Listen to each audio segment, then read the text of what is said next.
사람이 돈이 없으면 공기도 눈치 본다. 방금 내 통장에 300억? 할머니, 제발 지금 도망치세요. 누구야, 내 이름 판 사람. 도망 안 간다. 오늘 내가 끝낸다. 사연 시작하기 전 복 많이 들어오는 무료 버튼인 구독과 좋아요를 눌러주세요. 여러분의 클릭 한 번이 저희에게 큰 힘이 됩니다. 서울 외곽, 낡은 주공 아파트 단지. 새벽 5시면 어김없이 알람이 울렸습니다. 김말수는 눈을 비비며 일어나 낡은 옷장 문을 열었습니다. 청소복으로 쓰는 남색 점퍼가 구겨진 채 걸려 있었습니다. 거울 속 얼굴은 주름이 깊었고 머리칼은 반쯤 희끗해져 있었습니다. 68. 나이가 이렇게 무겁게 느껴진 적이 없었습니다. 사람이 돈이 없으면 공기도 눈치 보게 된다니까. 말수는 혼잣말을 중얼거리며 현관문을 나섰습니다. 계단을 내려가는 동안 무릎이 욱신거렸습니다.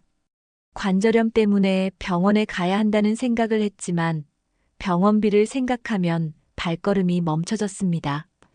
그냥 참고 살면 되지, 뭐. 말수는 스스로를 타이르며 버스 정류장으로 향했습니다. 새벽 버스는 텅 비어 있었습니다. 차창 밖으로 보이는 도시는 아직 잠들어 있었습니다. 가로등 불빛이 희미하게 거리를 비추고 간간히 지나가는 택시 불빛만이 적막함을 깼습니다. 말수는 손에 든 낡은 가방을 꼭 쥐었습니다. 가방 안에는 도시락 하나, 수건 한 장, 그리고 통장이 들어 있었습니다. 통장. 그 안에 든 돈은 11,240원. 한 달 내내 아껴 쓴 끝에 남은 돈이었습니다. 버스가 멈춰 서고 말수는 내렸습니다. 번화가로 들어서자 네온사인들이 하나둘 꺼지고 있었습니다. 밤새 불을 밝히던 가게들도 이제 문을 닫을 시간이었습니다.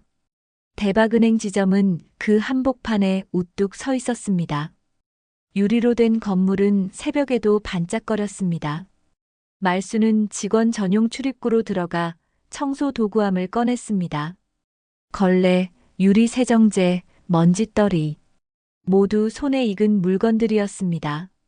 말수는 이 일을 시작한 지 벌써 3년째였습니다. 처음엔 힘들었습니다. 새벽같이 일어나는 것도, 무릎을 꿇고 바닥을 닦는 것도, 사람들의 무관심 속에서 투명인간처럼 일하는 것도 모두 낯설고 고통스러웠습니다. 하지만 이젠 익숙해졌습니다. 눈 감고도 할 수 있을 정도로 몸에 배었습니다. 유리창을 닦으며 말수는 생각했습니다. 이 창문 너머로 얼마나 많은 사람들이 돈을 맡기고 찾고 빌리러 오는 걸까? 수십억, 수백억이 오가는 이곳에서 말순이 만지는 건 걸레와 세제뿐이었습니다. 손끝에 닿는 유리창마다 세상의 흔적이 묻어 있었고 그 위에 말순의 인생도 달아 있었습니다. 창문 너머로 보이는 거리엔 고급 승용차들이 줄지어 서 있었습니다. 말순은 한 번도 저런 차를 타본 적이 없었습니다. 말순 어머니, 오늘도 일찍 오셨네요. 창구 안쪽에서 목소리가 들렸습니다. 신입 직원 정유진이었습니다. 25쯤 되어 보이는 유진은 늘 밝은 미소로 인사를 건넸습니다. 말수는 유진이 마음에 들었습니다. 다른 직원들은 청소하는 사람을 거의 투명인간 취급했지만 유진은 달랐습니다. 유진은 말순에게 존댓말을 썼고 가끔 따뜻한 커피를 건네기도 했습니다. 네, 새벽엔 사람이 없어서 일하기 편해요. 그래도 너무 무리하지 마세요. 건강이 제일 중요하잖아요. 유진의 말에 말순은 쓴웃음을 지었습니다. 건강이 중요하다는 건 말순도 알았습니다. 하지만 건강을 챙기려면 돈이 필요했고 돈을 벌려면 일을 해야 했습니다. 그게 가난한 사람의 굴레였습니다. 병원에 가려면 진료비가 필요했고 약을 사려면 또 돈이 필요했습니다. 말수는 그저 참는 게 익숙해져 있었습니다. 청소를 계속하며 말수는 은행 내부를 둘러봤습니다. 대리석 바닥은 반들반들했고 천장엔 샹들리에가 달려 있었습니다. 창고 직원들이 앉는 의자도 고급스러워 보였습니다. 말수는 이곳에서 일하지만 이곳의 일부가 된 적은 없었습니다. 말수는 언제나 그림자 같은 존재였습니다. 1시간쯤 지나자 청소가 끝났습니다. 말수는 직원 휴게실로 갔습니다. 낡은 소파에 앉아 도시락 뚜껑을 열었습니다. 김치와 밥, 그리고 계란 반쪽. 간소한 아침이었지만 배고픔을 달래기엔 충분했습니다. 텔레비전에서는 아침 뉴스가 나오고 있었습니다. 부동산 가격 상승, 물가 인상, 경기 침체. 모두 말순과는 상관없는 이야기처럼 들렸습니다. 말순에게 부동산은 꿈도 꿀 수 없는 일이었고 물가는 늘 비쌌으며 경기는 항상 나빴습니다. 밥을 먹으며 말수는 아들 생각을 했습니다. 박도훈. 연락이 끊긴 지 벌써 2년이 넘었습니다. 어디서 무얼 하며 사는지도 모른 채 말수는 그저 하루하루를 버텨내고 있었습니다. 도훈은 어릴 적엔 착한 아이였습니다. 학교에서 상도 많이 받았고 공부도 잘했습니다. 하지만 대학에 가지 못했습니다. 말순에게 학비를 낼 돈이 없었기 때문입니다. 그때부터 도훈은 변하기 시작했습니다. 집을 나갔고 연락도 끊겼습니다. 퇴근 시간이 되었습니다. 말순은 청소 도구를 정리하고 가방을 챙겼습니다. 나가려는 순간 유진이 다가왔습니다. 유진의 얼굴엔 묘한 긴장감이 서려 있었습니다. 말순 어머니, 내일은 오전에 오지 마세요. 시스템 점검이 있어서요. 아, 그래요? 알겠어요. 시스템 점검. 별일 아닌 것처럼 들렸습니다. 하지만 유진의 표정이 묘하게 어두워 보였습니다. 유진은 평소와 달리 눈을 제대로 마주치지 않았습니다. 말수는 이상하다는 생각이 들었지만 깊이 생각하지 않았습니다. 말수는 고개를 끄덕이며 은행을 나섰습니다. 집으로 돌아오는 길 말수는 편의점에 들렀습니다. 우유 한 팩과 식빵 한 봉지를 들고 계산대로 갔습니다. 점원이 바코드를 찍었습니다. 6,500원입니다. 말수는 카드를 내밀었습니다. 카드 단말기에서 삑 소리가 났습니다. 잔액 부족이신데요. 말수는 당황해서 통장을 꺼냈습니다. 잔고는 11,240원이었습니다. 우유와 식빵을 사기엔 모자랐습니다. 결국 우유를 제외하고 식빵만 샀습니다. 거스름 돈 몇백 원이 손에 쥐어졌습니다. 말수는 그 동전을 꼭 쥔 채 편의점을 나왔습니다. 손안의 동전이 차갑게 느껴졌습니다. 아파트에 들어서자 이웃 조명자가 복도에서 쓰레기를 버리고 있었습니다. 조명자는 말순을 보더니 입을 열었습니다. 말순 씨, 요즘 일은 잘 되나요? 그럭저럭요. 아이고, 힘들게 사시네. 아들은 연락 없어요? 말순의 표정이 굳었습니다. 조명자는 늘 이런 식이었습니다. 겉으론 걱정하는 척하지만 사실은 남의 불행을 즐기는 사람이었습니다. 말수는 그걸 알면서도 참았습니다. 잘 지내겠죠, 뭐. 말수는 짧게 대답하고 집 안으로 들어갔습니다. 문을 닫는 순간 가슴 속에서 무언가가 무너져 내렸습니다. 텔레비전을 켜고 소파에 앉았습니다.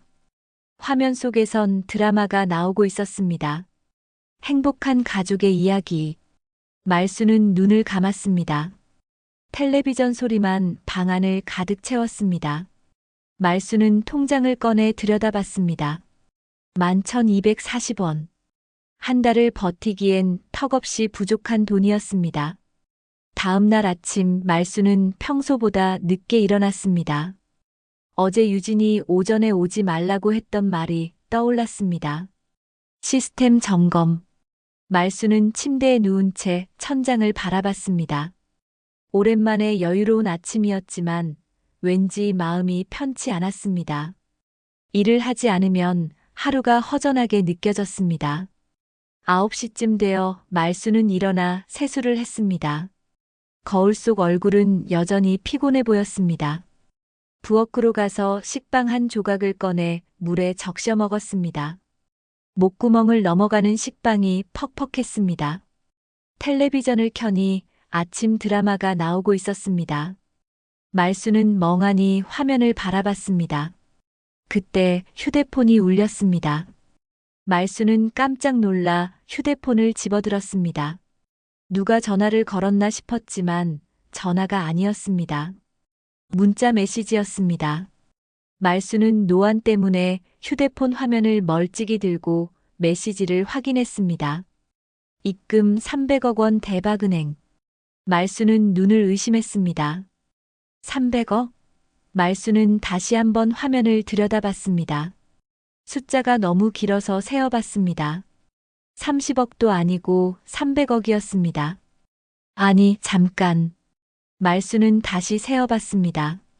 0이 9개. 300억이 맞았습니다. 이게 뭐야? 말수는 손이 떨렸습니다. 휴대폰이 바닥에 떨어질 뻔했습니다. 심장이 쿵쿵 뛰었습니다. 말수는 통장을 꺼내 들었습니다. 11,240원. 어제까지만 해도 이게 전부였습니다. 그런데 갑자기 300억이라니. 말수는 혼란스러웠습니다. 혹시 복권이라도 된 건가? 말수는 복권을 산 적이 없었습니다. 아니, 살 돈도 없었습니다. 그럼 이건 뭐지? 차고 입금? 말수는 다시 휴대폰을 들었습니다. 메시지를 몇 번이고 다시 읽었습니다. 입금 300억 원 대박은행. 틀림없었습니다.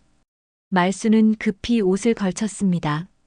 점퍼를 입고 신발을 신으며 손이 덜덜 떨렸습니다. 이건 분명 잘못된 거야. 누가 실수로 내 통장에 돈을 넣었을 거야. 말수는 서둘러 집을 나섰습니다. 계단을 내려가는데 무릎이 후들거렸습니다.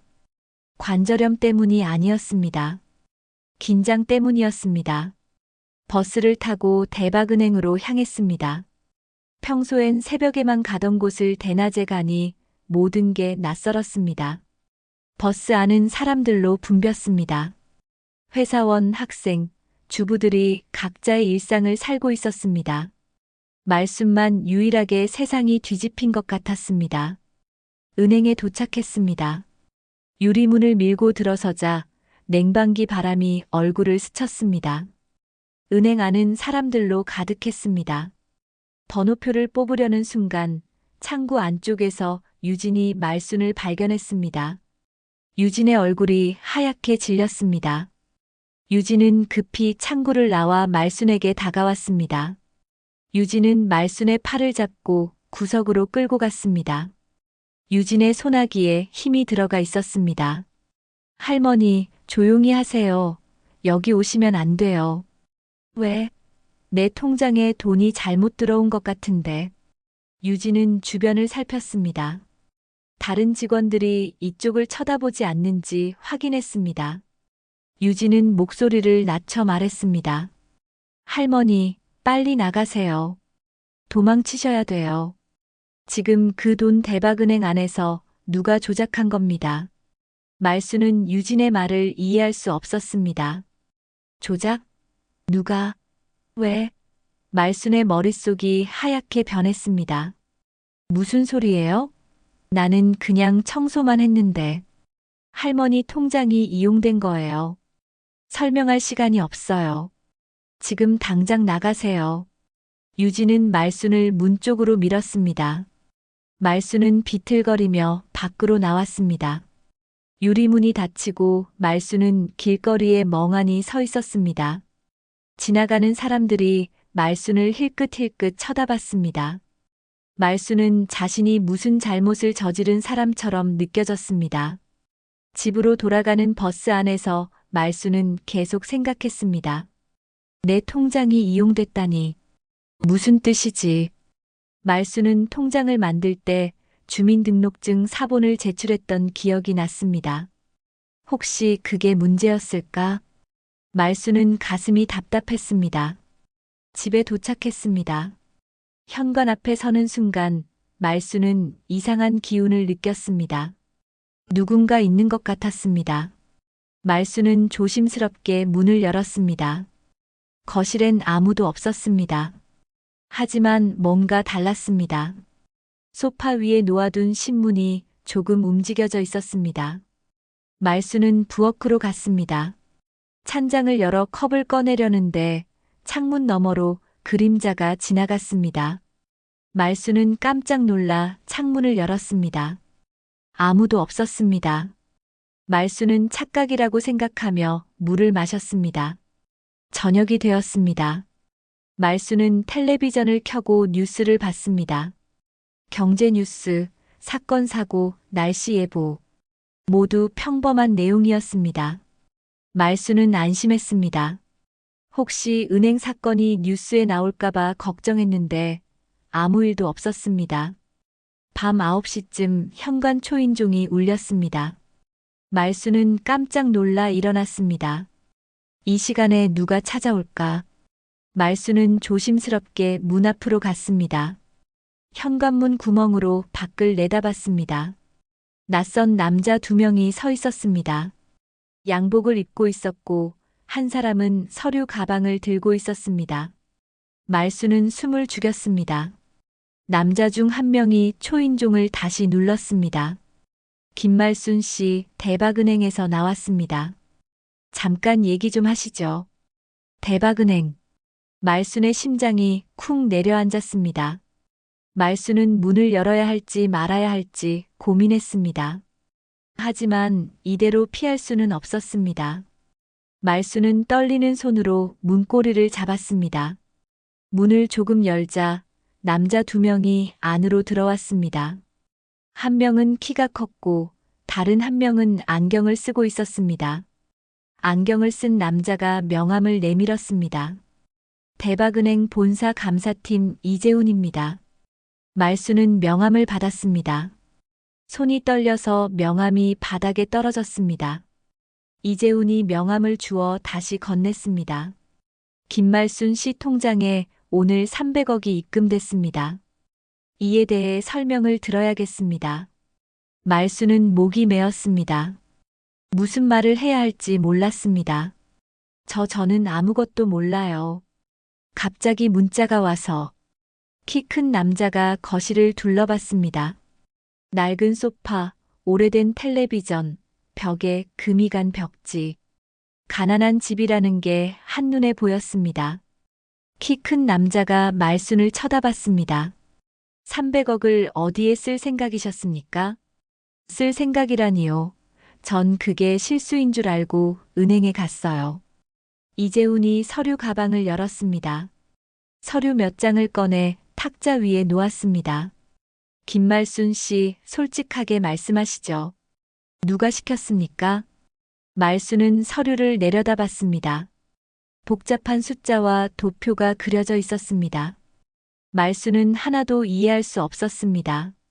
그때 커튼 틈으로 밖을 보던 키 큰 남자가 입을 열었습니다.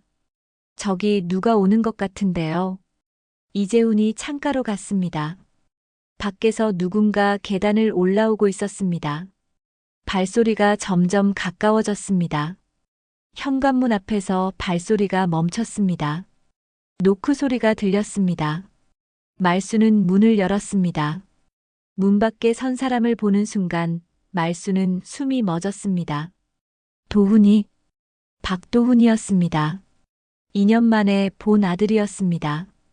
도훈은 어깨가 넓어져 있었고 얼굴엔 수염이 자라 있었습니다. 2년 전 집을 나갈 때와는 완전히 다른 모습이었습니다. 말수는 아들의 얼굴을 보자 가슴이 먹먹해졌습니다.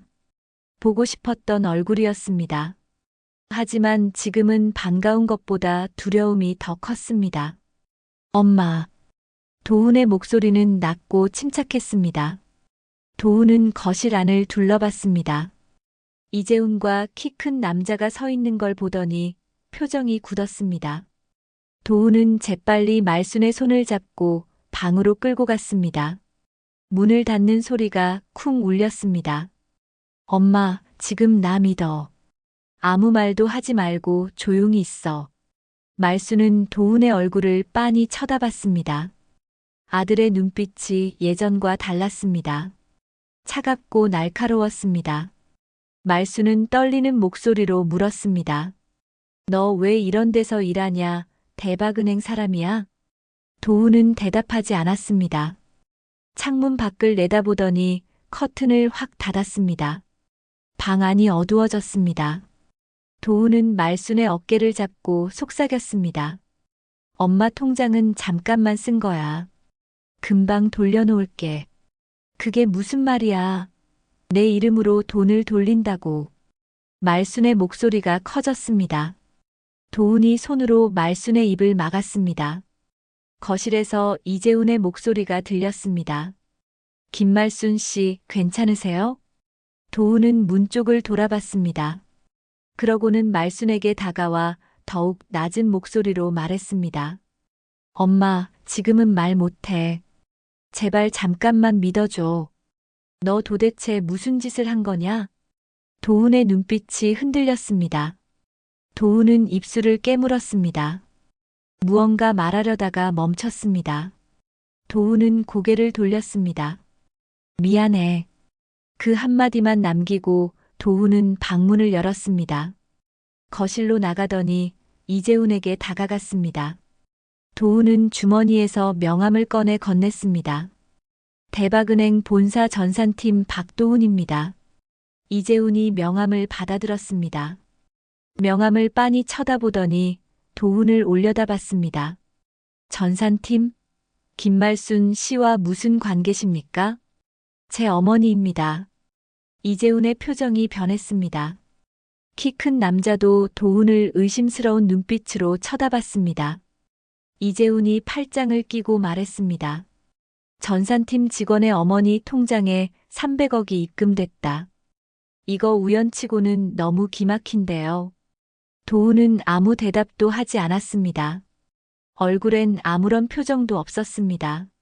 말수는 방문 틈으로 그 광경을 지켜봤습니다. 가슴이 찢어지는 것 같았습니다. 내 아들이 내 이름을 이용해서 사기꾼이 됐단 말이야? 말순의 눈에서 눈물이 흘러내렸습니다. 손으로 입을 막았지만 흐느끼는 소리가 새어나왔습니다. 말순은 바닥에 주저앉았습니다. 무릎이 바닥에 닿는 순간 관절에서 통증이 퍼졌지만 그건 아무것도 아니었습니다. 마음의 고통이 훨씬 더 컸습니다. 이재훈은 도훈을 데리고 현관으로 향했습니다. 키 큰 남자가 서류를 챙겼습니다. 이재훈이 문 앞에서 말순을 돌아봤습니다. 김말순 씨, 내일 본사로 출석하십시오. 조사받으셔야 합니다. 문이 닫혔습니다. 발소리가 멀어졌습니다. 말순은 한참 동안 바닥에 앉아 있었습니다. 눈물이 멈추지 않았습니다. 텔레비전 소리만 희미하게 들렸습니다. 1시간쯤 지났을까? 말순은 겨우 일어났습니다. 부엌으로 가서 물을 마셨습니다. 목구멍이 타는 것처럼 아팠습니다. 창문 밖을 내다봤습니다. 밤하늘에 별이 없었습니다. 도시의 불빛이 하늘을 가려 별이 보이지 않았습니다. 그때 휴대폰이 울렸습니다. 말수는 휴대폰을 집어들었습니다. 모르는 번호였습니다. 말수는 잠시 망설이다 전화를 받았습니다. 여보세요? 김말순 씨, 대박은행 부지점장 최병국입니다. 낯선 목소리였습니다. 중년 남자의 목소리였습니다. 말수는 긴장했습니다. 네, 무슨 일이세요? 돈을 잘 챙겨두시오. 이제 그건 당신 책임이요. 무슨 말씀이세요? 저는 아무것도. 당신 아들이 저지른 일입니다. 하지만 통장 주인은 당신이요. 법적으로 책임은 당신에게 있소. 최병국의 목소리는 차갑고 위협적이었습니다. 말수는 손이 떨렸습니다. 제발 저 좀 살려주세요. 저는 정말 아무것도 몰라요. 몰랐다고 해서 면책되는 게 아니오. 경찰이 조사하게 되면 당신은 공범이 됩니다. 공범이라니요. 말순의 목소리가 떨렸습니다. 최병국은 웃었습니다. 비웃는 듯한 웃음이었습니다. 그러니까 조용히 있으시오. 소란 피우지 말고. 그럼 당신도 무사할 겁니다. 전화가 끊겼습니다. 말순은 휴대폰을 바닥에 떨어뜨렸습니다. 다리에 힘이 풀렸습니다. 소파에 주저앉았습니다. 머릿속이 하얗게 변했습니다. 며칠이 지났습니다. 말순은 집 밖으로 나가지 못했습니다. 대박은행 본사에서 연락이 왔지만 말순은 전화를 받지 않았습니다. 도훈에게서도 연락이 없었습니다. 말순은 하루 종일 소파에 앉아 텔레비전만 봤습니다.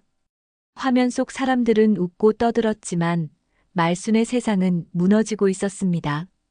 사흘째 되는 날 현관문이 쾅쾅 울렸습니다. 말순은 깜짝 놀라 일어났습니다. 문 앞으로 가서 구멍으로 내다봤습니다. 경찰이었습니다. 제복을 입은 경찰관 2명이 서 있었습니다. 김말순 씨 경찰입니다. 문 좀 열어주세요. 말순의 손이 떨렸습니다. 문고리를 잡았지만 돌릴 수가 없었습니다. 경찰관이 다시 문을 두드렸습니다. 김말순 씨, 대박은행 자금 세탁 혐의로 조사받으셔야 합니다. 문 열어주세요. 자금 세탁. 그 단어가 귓가에 맴돌았습니다. 말순은 천천히 문을 열었습니다. 경찰관 2명이 안으로 들어왔습니다. 한 명은 수첩을 꺼냈고 다른 한 명은 주변을 둘러봤습니다. 김말순 씨, 동행하셔야겠습니다. 말순은 고개를 끄덕였습니다. 가방을 챙길 힘도 없었습니다.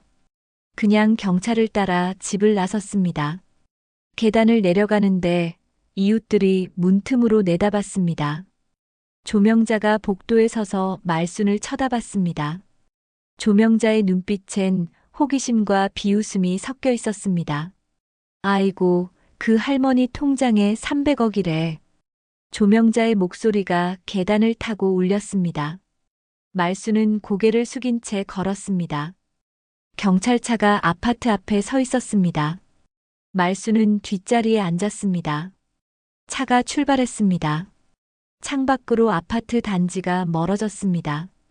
말순이 30년 넘게 살았던 곳이었습니다. 이제 그곳으로 돌아갈 수 있을지 알 수 없었습니다. 경찰서 조사실은 차갑고 어두웠습니다. 형광등 불빛이 하얗게 빛났고 벽은 회색이었습니다. 말순은 딱딱한 의자에 앉아 있었습니다. 맞은편엔 형사 한 명이 앉아 서류를 뒤적이고 있었습니다. 형사는 40대쯤 되어 보였고 얼굴엔 피곤한 기색이 역력했습니다. 김말순 씨, 통장에 300억이 입금된 걸 언제 알았습니까? 사흘 전이요. 문자가 와서 알았어요. 그 전엔 전혀 몰랐다? 네, 전혀요. 형사는 고개를 끄덕이며 뭔가를 적었습니다. 말순은 손을 꼭 쥐었습니다. 손바닥에 땀이 났습니다. 아들 박도훈과는 언제 마지막으로 연락했습니까? 2년 전이요. 집을 나간 뒤로 연락이 끊겼어요. 그런데 사흘 전 집에 나타났다? 네, 그날 처음 봤어요. 형사는 서류를 한 장 꺼냈습니다. 말순 앞에 놓았습니다. 서류엔 복잡한 거래 내역이 적혀 있었습니다. 말순은 안경을 꺼내 썼지만 숫자들이 너무 많아 이해할 수 없었습니다. 이 거래 내역 보십시오. 당신 통장으로 돈이 16차례 들어왔다 나갔습니다. 모두 큰 금액이었어요. 정말 몰랐습니까? 말순은 서류를 내려다봤습니다. 날짜가 적혀 있었습니다. 지난 2달 동안의 기록이었습니다. 말순은 아무것도 몰랐습니다. 통장을 확인한 적이 없었습니다. 잔고가 11,240원인 걸 알고 있었으니까요. 저는 정말 몰랐어요. 통장은 그냥 가방에 넣어뒀어요. 형사는 한숨을 쉬었습니다. 팔짱을 끼고 말순을 바라봤습니다. 김말순 씨, 솔직하게 말하는 게 좋을 겁니다. 아들과 공모했다면 지금이라도 자백하세요. 그게 형량을 줄이는 길입니다. 공모라니요. 저는 아들이 뭘 하는지도 몰랐어요. 말순의 목소리가 떨렸습니다. 눈물이 날 것 같았지만 꾹 참았습니다. 울면 안 된다고 생각했습니다. 울면 죄를 인정하는 것처럼 보일 거라고 생각했습니다. 조사는 3시간 동안 이어졌습니다. 같은 질문이 반복됐습니다. 말수는 똑같은 대답을 되풀이했습니다. 형사는 점점 지쳐갔고 말순도 기력이 다했습니다. 마침내 형사가 서류를 덮었습니다. 오늘은 여기까지 하겠습니다. 하지만 출국 금지 조치가 내려질 겁니다. 그리고 추가 조사가 있을 테니 연락 기다리세요. 말수는 고개를 끄덕였습니다. 경찰서를 나서는데 다리가 후들거렸습니다. 밖은 벌써 어두워져 있었습니다. 가로등 불빛이 차갑게 빛났습니다. 말수는 버스 정류장으로 걸어갔습니다. 집으로 돌아왔습니다. 현관문을 열고 들어서자 집은 텅 비어 있었습니다. 말수는 불을 켜지 않은 채 어둠 속에 서 있었습니다. 창문 너머로 도시의 불빛이 보였습니다. 수많은 사람들이 각자의 삶을 살고 있었습니다. 하지만 말순의 세상은 무너지고 있었습니다. 소파에 앉아 통장을 꺼냈습니다. 낡은 통장이었습니다. 표지가 해져 있었고 모서리가 구겨져 있었습니다. 말순은 통장을 펼쳤습니다. 마지막 페이지엔 11,240원이라고 적혀 있었습니다. 하지만 이젠 그 숫자도 의미가 없었습니다. 다음 날 아침 말순은 대박은행으로 갔습니다. 청소 일을 해야 했습니다. 돈이 필요했습니다. 아니, 돈보다도 일상이 필요했습니다. 평범한 하루가 필요했습니다. 하지만 은행에 도착하자마자 지점장이 말순을 불렀습니다. 김말순 씨, 오늘부터 출근하지 마세요. 네. 왜요? 본사 지시입니다. 사건이 해결될 때까지 근무 정지예요. 말순은 할 말을 잃었습니다. 지점장은 봉투 하나를 건넸습니다. 밀린 급여라고 했습니다. 말순은 봉투를 받아들었습니다. 봉투가 무겁게 느껴졌습니다. 이게 마지막 월급이 될 거라는 생각이 들었습니다. 은행을 나서는데 유진이 뒤따라 나왔습니다. 유진은 주변을 살피더니 말순을 구석으로 데려갔습니다. 할머니, 잠깐만요. 유진 씨. 할머니, 제가 조사해봤어요.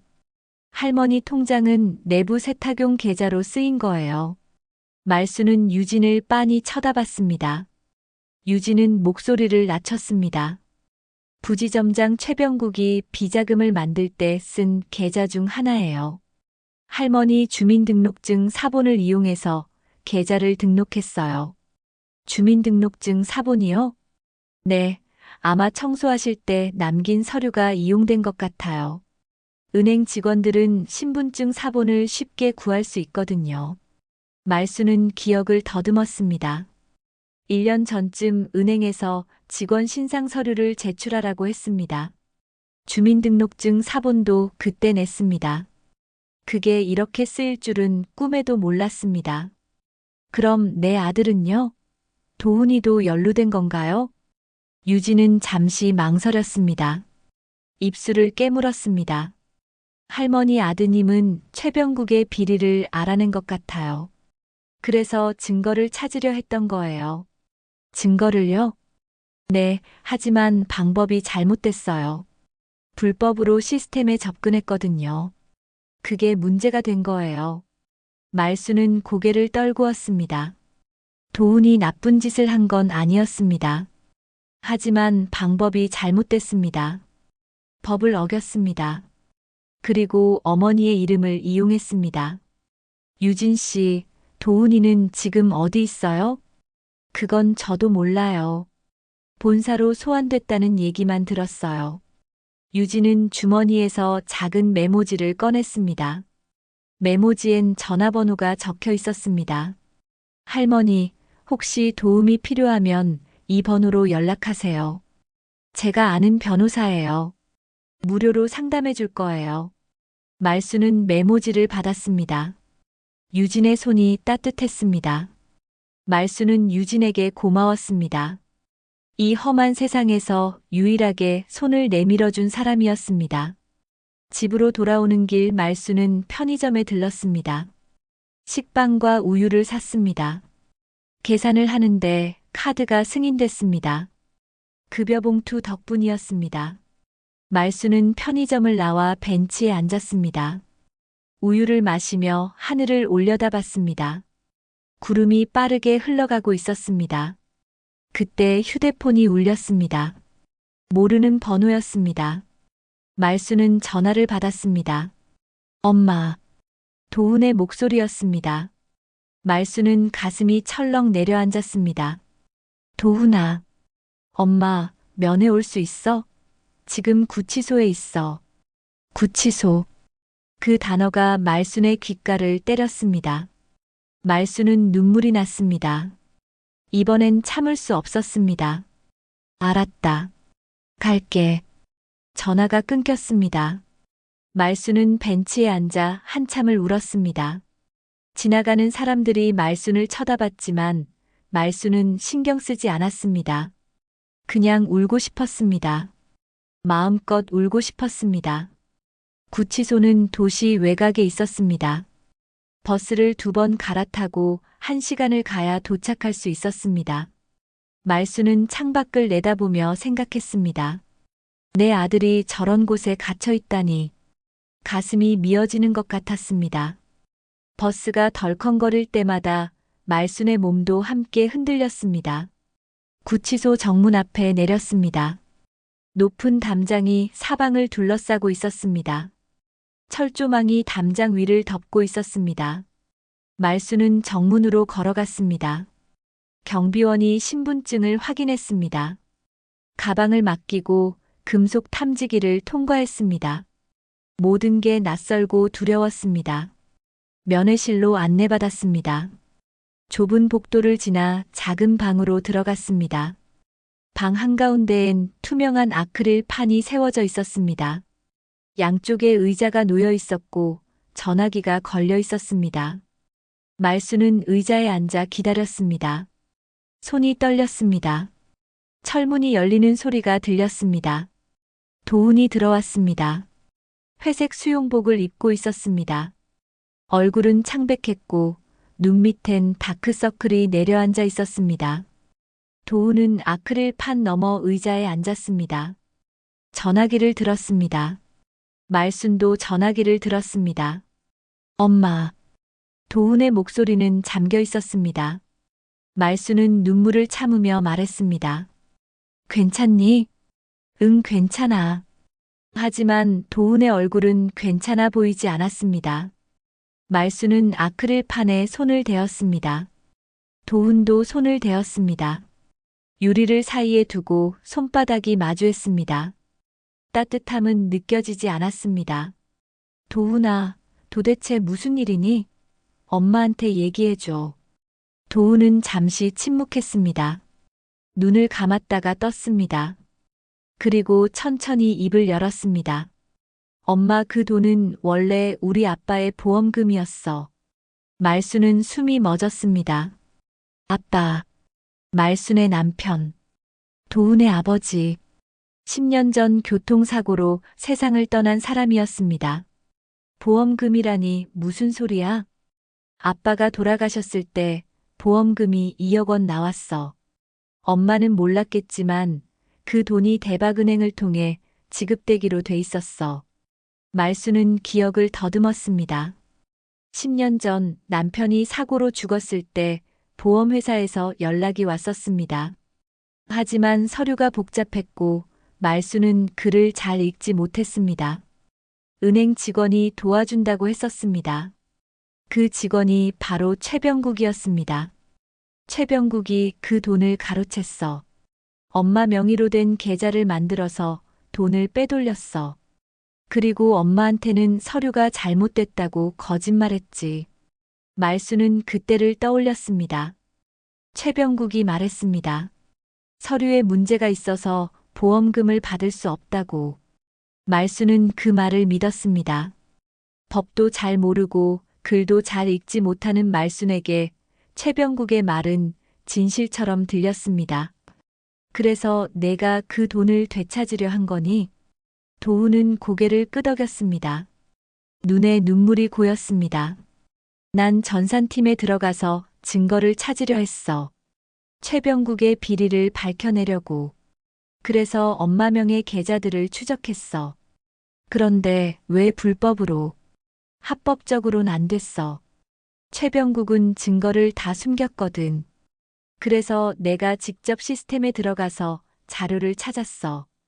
엄마 이름을 빌린 건 미안해. 도훈의 목소리가 떨렸습니다. 말수는 가슴이 찢어지는 것 같았습니다. 도훈은 나쁜 짓을 한 게 아니었습니다. 아버지의 돈을, 어머니의 돈을 되찾으려 한 것뿐이었습니다. 하지만 방법이 잘못됐습니다.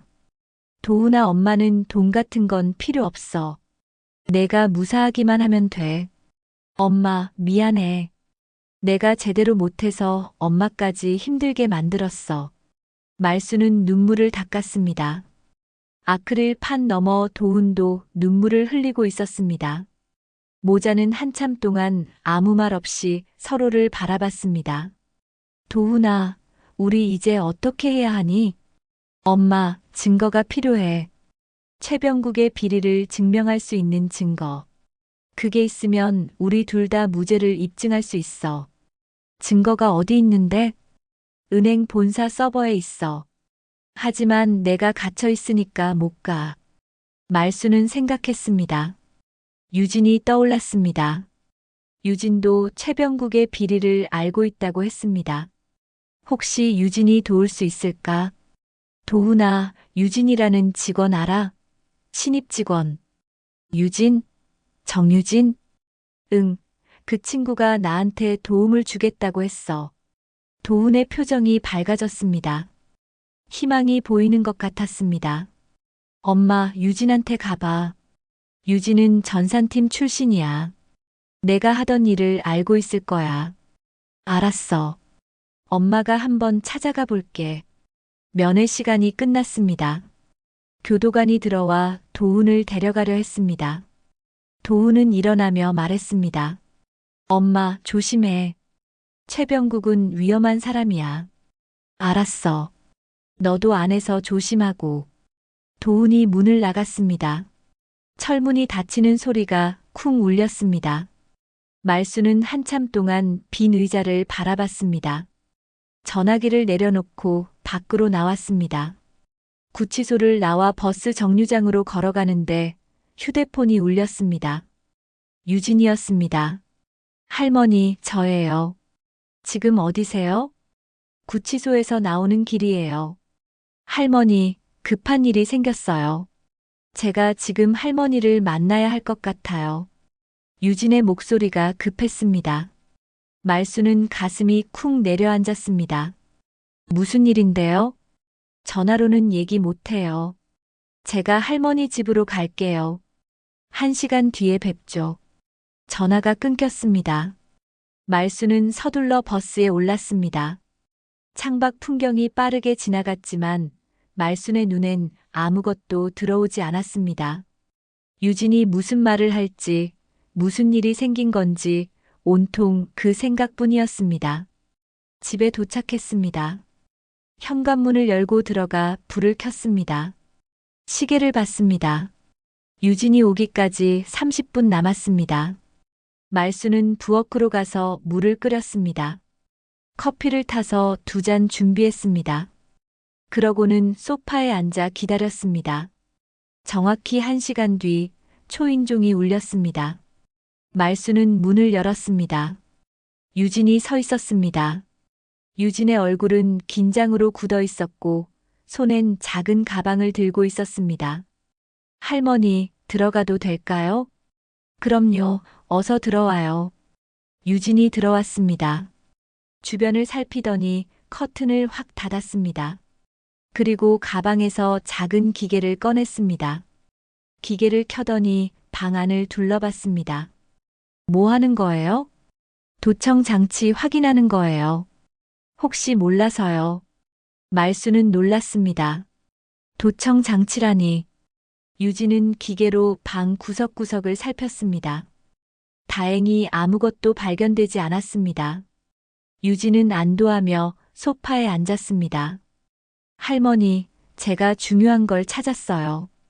유진은 가방에서 작은 저장 장치를 꺼냈습니다. 손가락만한 크기였습니다. 이게 뭔데요? 최병국의 비자금 리스트예요. 대박은행 본사 서버에서 복사해왔어요.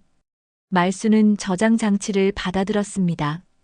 이렇게 작은 것 안에 진실이 담겨 있었습니다. 이걸로 우리가 무죄를 증명할 수 있나요? 유진은 고개를 끄덕였습니다. 네, 하지만 조심해야 해요. 최병국이 이걸 알면 우리 모두 위험해질 거예요. 유진은 저장 장치를 다시 가방에 넣었습니다. 그리고 말순의 손을 꼭 잡았습니다. 유진의 손은 차가웠습니다. 떨리고 있었습니다. 할머니, 사실 저도 무서워요. 이 일에 뛰어든 게 잘한 건지 모르겠어요. 유진 씨, 왜 이렇게까지 도와주는 거예요? 나는 그냥 청소하는 할머니일 뿐인데.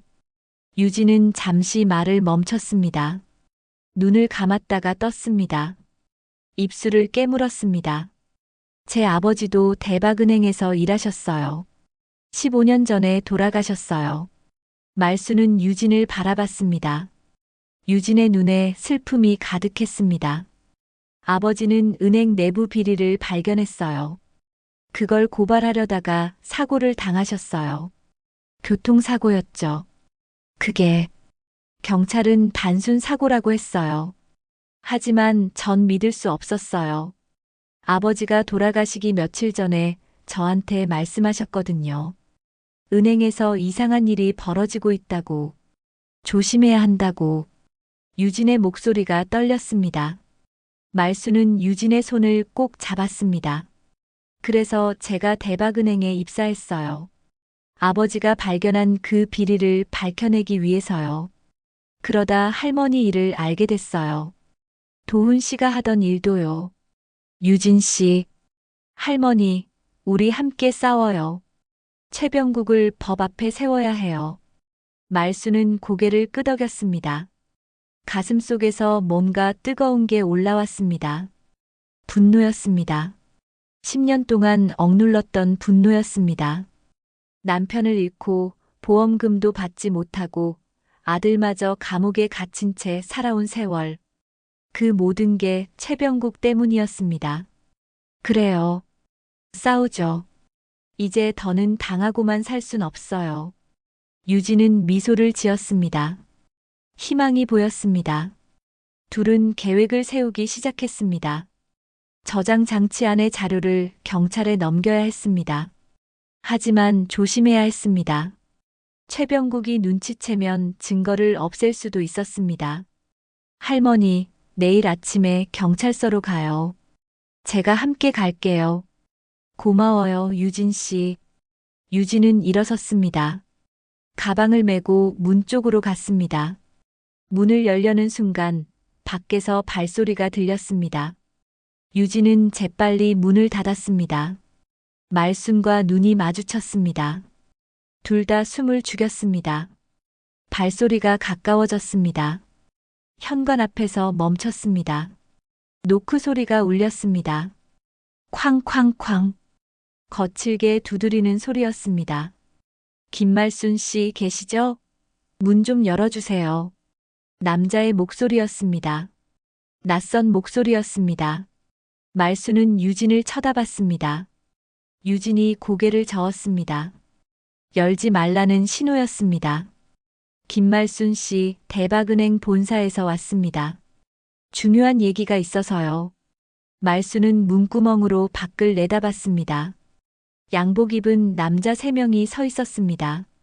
가운데 선 남자가 유난히 눈에 띄었습니다. 50대쯤 되어 보였고 얼굴엔 여유로운 미소가 걸려 있었습니다. 최병국이었습니다. 말수는 숨이 막혔습니다. 유진도 창문 틈으로 밖을 보더니 얼굴이 하얗게 질렸습니다. 최병국이에요. 최병국이 다시 문을 두드렸습니다. 이번엔 더 세게 두드렸습니다. 김말순 씨 안에 계신 거 알아요. 문 안 열면 억지로 열 수밖에 없습니다.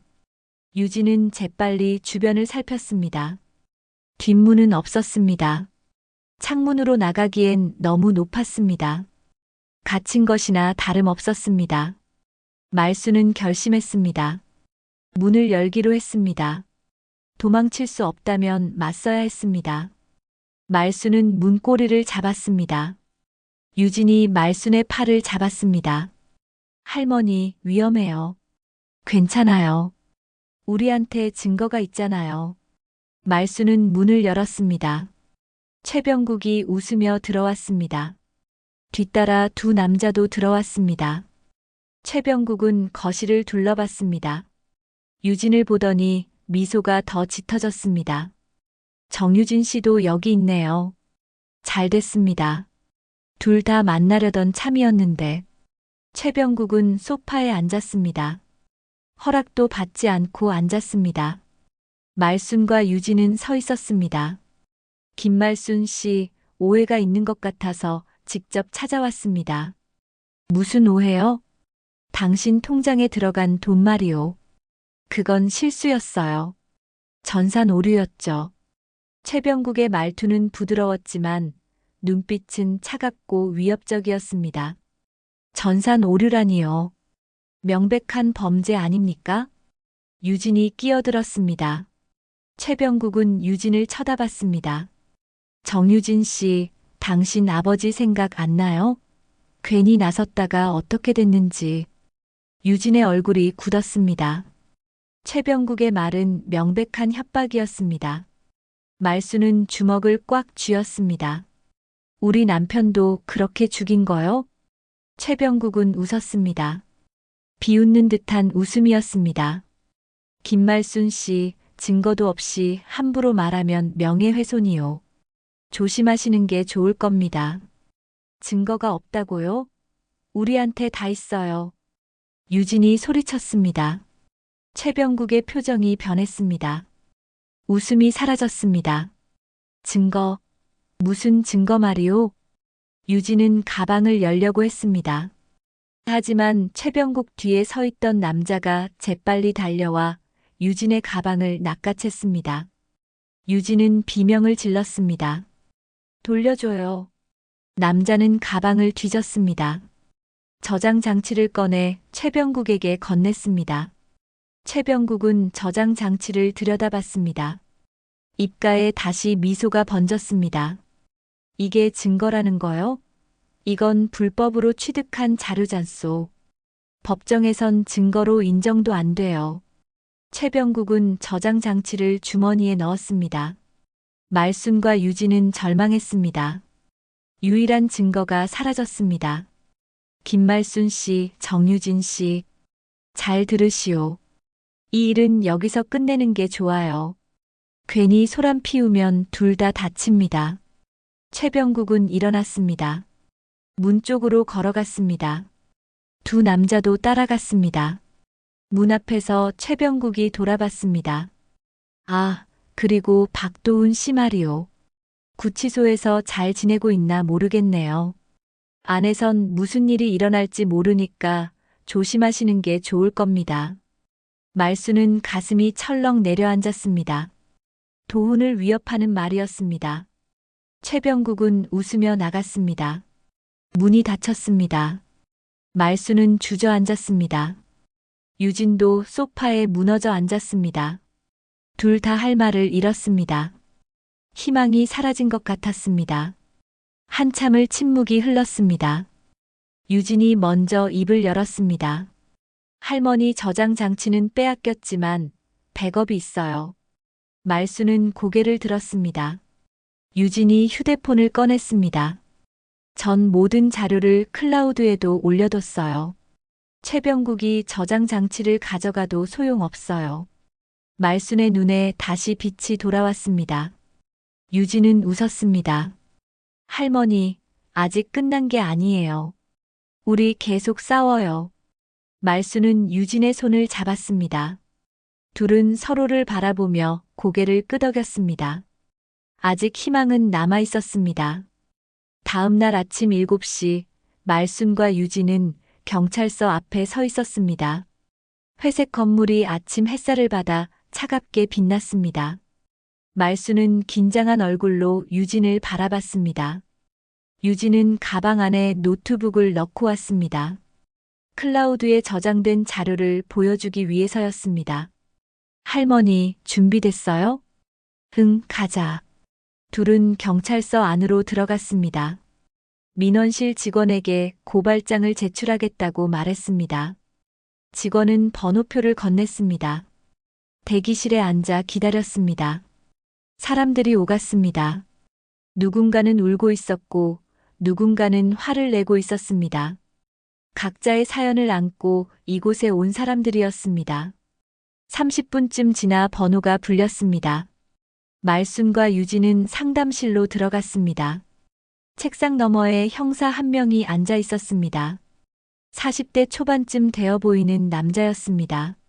명찰엔 강민수라고 적혀 있었습니다. 무슨 일로 오셨습니까? 대박은행 부지점장 최병국을 고발하러 왔습니다. 강민수 형사는 눈썹을 치켜 올렸습니다. 메모지를 꺼내 펜을 잡았습니다. 자세히 말씀해 보세요. 유진이 노트북을 꺼내 켰습니다. 클라우드에 접속해서 파일을 열었습니다. 화면에 복잡한 거래 내역이 떴습니다. 숫자들이 빼곡히 적혀 있었습니다. 최병국은 지난 10년 동안 은행 내부에서 비자금을 조성했습니다. 고객들의 계좌를 불법으로 이용해서 돈을 세탁했어요. 강민수 형사는 화면을 들여다봤습니다. 표정이 진지해졌습니다. 이 자료는 어떻게 구한 겁니까? 대박은행 본사 서버에서 복사했습니다. 그럼 이건 불법 취득 자료네요. 영장 없이 접근한 거잖아요. 유진의 얼굴이 굳었습니다. 말순이 끼어들었습니다. 그래도 증거는 증거 아닙니까? 최병국이 한 짓을 보세요. 얼마나 많은 사람들이 피해를 입었는지. 강민수 형사는 한숨을 쉬었습니다. 펜으로 책상을 톡톡 두드렸습니다. 말씀은 이해합니다. 하지만 절차가 있어요. 이 자료만으론 영장을 발부받기 어렵습니다. 그럼 어떻게 해야 하는데요? 합법적인 증거가 필요합니다. 예를 들어 내부 고발자의 증언이라든지 공식 문서라든지. 말순은 절망했습니다. 합법적인 증거. 어디서 구한단 말입니까? 최병국은 모든 걸 치밀하게 숨겨뒀을 텐데. 유진도 고개를 떨구었습니다. 그때 강민수 형사가 입을 열었습니다. 다만 제가 비공식적으로 조사해 볼 순 있습니다. 이 자료를 바탕으로 다른 증거를 찾아보는 거죠. 말순과 유진은 고개를 들었습니다. 강민수 형사는 진지한 눈빛으로 말했습니다. 제가 금융범죄 전담팀에 있었거든요. 대박은행은 전부터 의심스러운 곳이었어요. 내부에서 뭔가 벌어지고 있다는 제보가 몇 번 들어왔었죠. 그럼 도와주실 수 있나요? 시간이 좀 걸릴 겁니다. 며칠만 기다려주세요. 제가 은행 금융거래 내역을 들여다보겠습니다. 말순은 고개를 숙여 인사했습니다. 유진도 감사하다고 말했습니다. 둘은 경찰서를 나왔습니다. 하늘이 맑았습니다. 구름 한 점 없는 파란 하늘이었습니다. 말순은 하늘을 올려다보며 생각했습니다. 이제 조금씩 빛이 보이는 것 같았습니다. 며칠이 지났습니다. 말순은 집에서 조용히 지냈습니다. 도훈에게 면회를 갔고 유진과 연락하며 소식을 기다렸습니다. 강민수 형사에게서는 아직 연락이 없었습니다. 기다림은 길고 고통스러웠습니다. 닷새째 되는 날 아침 뉴스를 보던 말순은 텔레비전에 못 박혔습니다. 속보가 나오고 있었습니다. 대박은행 비리 의혹, 검찰 수사 착수, 부지점장 최병국 배임 혐의로 소환. 말수는 숨을 멈췄습니다. 화면엔 최병국이 검찰청으로 들어가는 모습이 나오고 있었습니다. 기자들이 플래시를 터뜨렸고 최병국은 고개를 숙인 채 걸었습니다. 여유롭던 미소는 사라지고 없었습니다. 휴대폰이 울렸습니다. 강민수 형사였습니다. 김말순 씨, 뉴스 보셨죠? 네, 지금 보고 있어요. 금융감독원과 협조해서 대박은행 계좌들을 전수조사했습니다. 당신 말이 맞았어요. 최병국은 수십억 원을 빼돌렸습니다. 말수는 눈물이 났습니다. 기쁨의 눈물이었습니다. 그럼 우리 도훈이는요? 박도훈 씨는 피해자입니다. 곧 석방될 겁니다.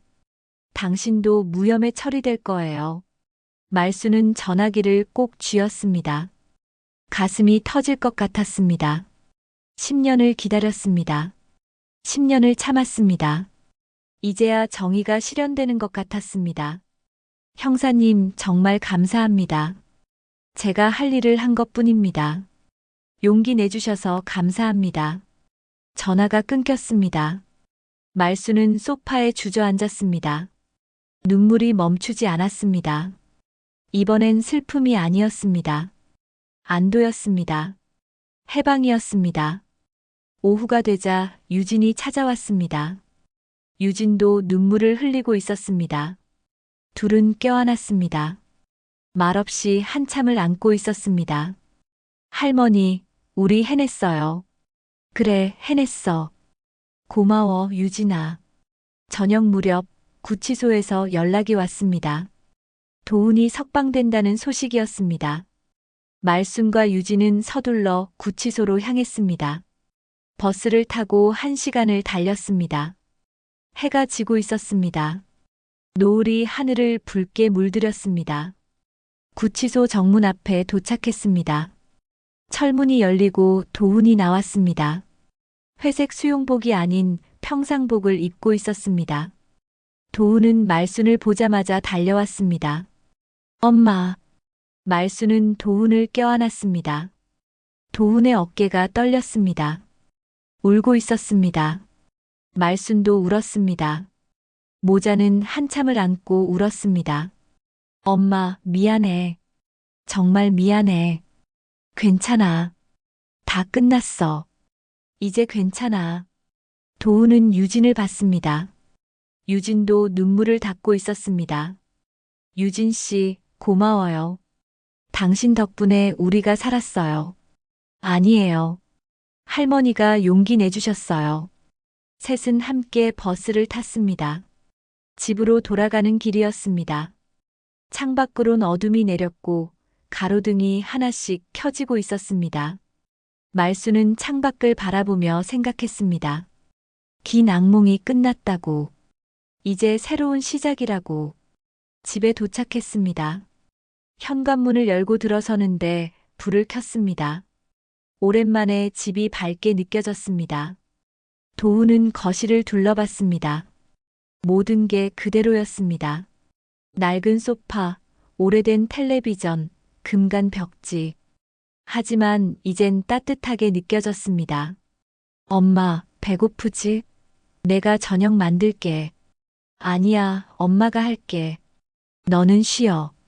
말수는 부엌으로 갔습니다. 냉장고를 열어 재료를 꺼냈습니다. 김치, 계란, 햄. 간단한 재료였지만 정성을 다해 요리했습니다. 김치찌개를 끓이고 계란말이를 부쳤습니다. 밥을 3공기 담았습니다. 셋은 식탁에 둘러앉았습니다. 따뜻한 김치찌개 냄새가 집안을 가득 채웠습니다. 도훈은 숟가락을 들었습니다. 한 숟가락 떠서 입에 넣었습니다. 눈을 감았습니다. 엄마 손맛이야. 정말 오랜만이야. 유진도 한 숟가락 떠먹었습니다. 눈을 반짝이며 말했습니다. 할머니, 정말 맛있어요. 말수는 웃었습니다. 진심으로 웃었습니다. 오랜만에 행복했습니다. 셋은 밥을 먹으며 이야기를 나눴습니다. 앞으로의 계획, 꿈, 희망. 모든 게 밝게 느껴졌습니다. 몇 달이 흘렀습니다. 계절이 바뀌었습니다. 여름이 지나고 가을이 왔습니다. 은행나무 잎이 노랗게 물들었고 바람이 선선해졌습니다. 말수는 여전히 새벽에 일어났습니다. 하지만 이젠 청소를 하러 가는 게 아니었습니다. 대박은행 새 지점이 문을 열었습니다. 비리로 얼룩졌던 옛 지점은 폐쇄됐고 깨끗한 새 지점이 생겼습니다. 말수는 그곳에서 다시 청소 일을 시작했습니다. 지점장이 직접 부탁했습니다. 말순의 용기를 높이 산다고 했습니다. 새벽 5시 말수는 대박은행 새 지점 청소실에 들어섰습니다. 유리창을 닫기 시작했습니다.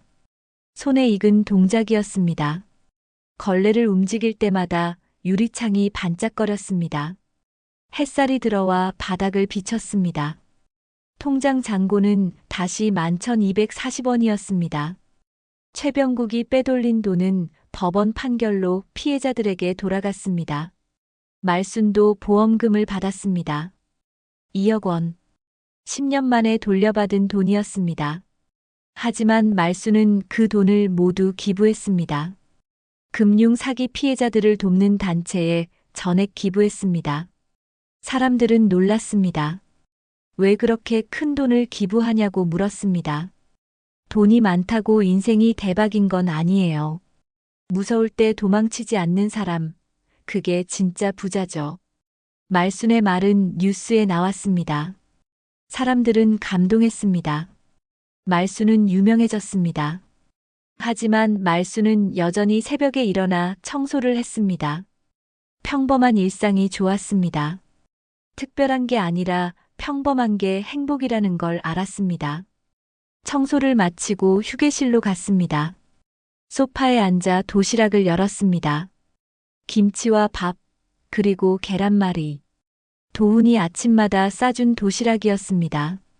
말수는 한 입 베어 물었습니다. 따뜻했습니다. 아들의 정성이 느껴졌습니다. 도훈은 새 직장을 구했습니다. 작은 컴퓨터 회사였습니다. 보안 프로그램을 개발하는 일이었습니다. 월급은 많지 않았지만 도훈은 행복해했습니다. 정직하게 일할 수 있다는 게 좋았습니다. 매일 아침 말순과 함께 밥을 먹고 출근했습니다. 유진도 새로운 길을 걸었습니다. 대박은행을 그만두고 금융감독원에 입사했습니다. 금융 범죄를 막는 일을 하게 됐습니다. 유진은 아버지의 뜻을 이어가고 싶다고 했습니다. 부정한 일을 감시하고 피해자들을 돕는 일. 그게 유진의 꿈이었습니다. 말수는 도시락을 다 먹고 텔레비전을 켰습니다. 아침 뉴스가 나오고 있었습니다. 최병국의 재판 소식이었습니다. 최병국은 징역 15년을 선고받았습니다. 배임, 횡령, 사기. 여러 혐의가 인정됐습니다. 화면 속 최병국은 초췌해 보였습니다. 수갑을 찬 채 고개를 숙이고 있었습니다. 말수는 화면을 보며 생각했습니다. 미움은 없었습니다. 분노도 사라졌습니다. 그저 안타까웠습니다. 욕심이 사람을 어떻게 망가뜨리는지 보여주는 것 같았습니다. 퇴근 시간이 되었습니다. 말수는 청소 도구를 정리했습니다. 가방을 챙겨 은행을 나섰습니다. 밖은 화창했습니다. 가을 햇살이 따뜻했습니다. 거리엔 사람들이 오가고 있었습니다. 각자의 삶을 살아가는 사람들이었습니다. 버스 정류장으로 걸어가는데 뒤에서 목소리가 들렸습니다. 말순 어머니. 돌아보니 유진이었습니다. 유진은 환하게 웃으며 손을 흔들었습니다. 말순도 웃으며 손을 흔들었습니다. 유진이 달려왔습니다. 어머니, 오늘 저녁에 시간 되세요? 제가 저녁 대접하고 싶어요. 그래, 좋지. 도훈이도 데려와도 돼? 당연하죠. 같이 가요. 둘은 함께 걸었습니다. 말수는 유진의 팔짱을 꼈습니다. 유진은 딸처럼 느껴졌습니다. 함께 겪은 일들이 둘을 가족처럼 만들었습니다. 식당에 도착했습니다. 도훈이 먼저 와서 기다리고 있었습니다. 셋은 자리에 앉았습니다. 메뉴판을 보며 이야기를 나눴습니다. 웃음소리가 끊이지 않았습니다. 엄마, 다음 달에 새 아파트로 이사 가요. 이사를요? 응, 회사에서 가까운 곳으로. 엄마도 출근하기 편할 거예요. 말수는 고개를 끄덕였습니다. 새 집, 새로운 시작. 모든 게 좋았습니다. 유진 씨도 자주 놀러 와요. 우리 집이라고 생각하고. 네, 어머니. 자주 갈게요. 음식이 나왔습니다. 삼겹살, 된장찌개, 밥. 따끈따끈한 음식이었습니다. 셋은 함께 밥을 먹었습니다. 행복했습니다. 소박하지만 진짜 행복이었습니다. 저녁을 먹고 밖으로 나왔습니다. 거리엔 가로등이 켜져 있었습니다. 은행나무 잎이 바람에 날렸습니다. 노란 잎이 말순의 어깨에 떨어졌습니다. 도훈이 잎을 떼어주었습니다. 엄마, 사랑해요. 나도 사랑해, 우리 아들. 유진은 멀리서 그 모습을 바라봤습니다. 웃으며 휴대폰을 꺼내 사진을 찍었습니다. 아름다운 순간이었습니다. 말수는 집으로 돌아왔습니다. 낡은 주공 아파트였지만 이젠 곧 떠날 곳이었습니다. 말수는 방 안을 둘러봤습니다. 30년을 산 곳이었습니다. 추억이 가득한 곳이었습니다. 소파에 앉아 통장을 꺼냈습니다. 11,240원. 여전히 적은 돈이었습니다. 하지만 이제 그 숫자가 초라하게 느껴지지 않았습니다. 말수는 통장을 가슴에 안았습니다. 창문을 열었습니다. 바람이 들어왔습니다. 시원했습니다. 밤하늘을 올려다봤습니다. 별이 반짝이고 있었습니다. 예전엔 보이지 않던 별들이었습니다. 도시의 불빛에 가려져 있었습니다. 하지만 이젠 보였습니다. 말순의 눈이 맑아졌기 때문이었습니다. 말순은 속삭였습니다. 이제야 진짜 입금됐네, 내 인생이. 햇살이 유리창에 반사되어 번쩍였습니다. 그 빛 속에서 말순은 미소 지었습니다. 주름진 얼굴이었지만 평온했습니다. 행복했습니다. 다음 날 아침 말순은 다시 새벽에 일어났습니다. 청소복을 입고 가방을 챙겼습니다. 거울 앞에 섰습니다. 거울 속 얼굴은 여전히 주름이 많았습니다. 하지만 눈빛이 달랐습니다. 살아있는 눈빛이었습니다. 현관문을 열고 나섰습니다. 계단을 내려갔습니다. 무릎이 아팠지만 참을만 했습니다. 버스 정류장으로 걸어갔습니다. 새벽 공기가 상쾌했습니다. 버스가 왔습니다. 말수는 버스에 올랐습니다. 창가 자리에 앉았습니다. 창밖을 내다봤습니다. 도시가 깨어나고 있었습니다. 사람들이 하나둘 거리로 나왔습니다. 새로운 하루가 시작되고 있었습니다. 말순도 새로운 하루를 시작했습니다. 평범한 하루였습니다. 특별한 게 없는 하루였습니다. 하지만 그게 좋았습니다. 평범함이 얼마나 소중한지 이제 알았습니다. 대박은행 새 지점에 도착했습니다. 유리문을 밀고 들어갔습니다. 청소 도구함을 열었습니다. 걸레를 꺼내 유리창을 닦기 시작했습니다. 손끝에 닿는 유리창이 반짝거렸습니다. 말수는 일하며 생각했습니다. 300억이 왔다 갔지만 결국 남은 건 11,240원이었습니다. 하지만 그것으로 충분했습니다. 돈보다 더 큰 걸 얻었기 때문이었습니다. 용기, 정의, 사랑. 그게 진짜 재산이었습니다. 햇살이 창문을 통해 들어왔습니다. 따뜻한 빛이었습니다. 말수는 걸레를 멈추고 햇살을 바라봤습니다. 빛 속에서 말수는 웃었습니다. 진심으로 행복했습니다. 대박이야, 정말 대박. 말순의 속삭임이 빈 은행을 채웠습니다. 그 목소리엔 희망이 담겨 있었습니다. 새로운 시작에 대한 기대가 담겨 있었습니다. 말수는 다시 걸레를 움직였습니다. 유리창이 깨끗해졌습니다. 세상이 더 선명하게 보였습니다.